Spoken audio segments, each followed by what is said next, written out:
In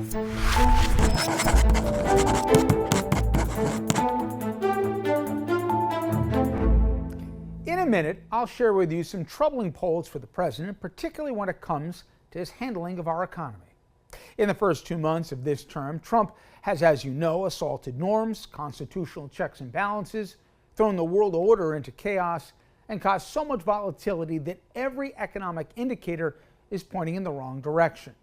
Now, with all that, however, to speak nothing of the White House neutering Congress's role, Republicans on the Hill still have largely remained silent, fearing that pushing back on legions of unpopular and dangerous policies will earn them Trump's and, by extensions, MAGA's wrath. Well, maybe they should consider speaking up. I say that because if any two people were responsible for motivating and turning out young male voters that broke heavily for Trump, it's uber-popular podcaster Joe Rogan and Barstool's Dave Portnoy.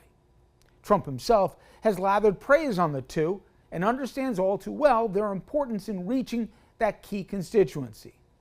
Well, unlike those gutless GOP lawmakers, these guys are losing patience with the president, and they're not afraid to say so.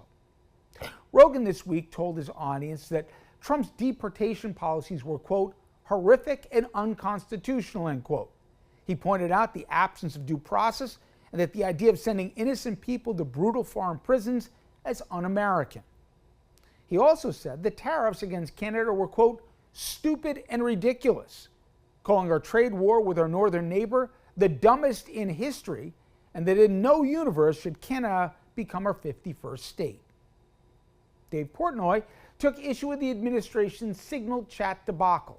He said, "We were lucky their idiocy didn't result in the deaths of U.S. servicemen and women," and he called for the firing of the National Security Advisor, Mike Waltz.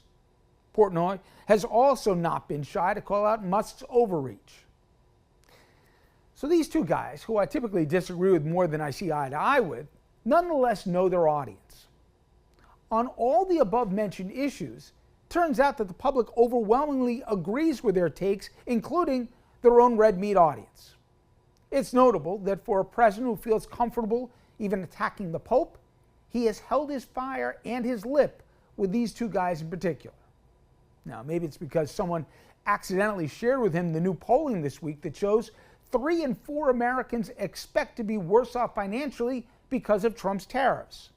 Overwhelming majorities feel he isn't doing enough to bring down the cost of goods, as he promised on the campaign trail, and that the economy is getting worse, not better. While Trump still has his party kowtowed on Capitol Hill, voices of reality and public sentiment are beginning to seep through. It's hard to call it fake news when the criticism comes from the very people you owe your election to.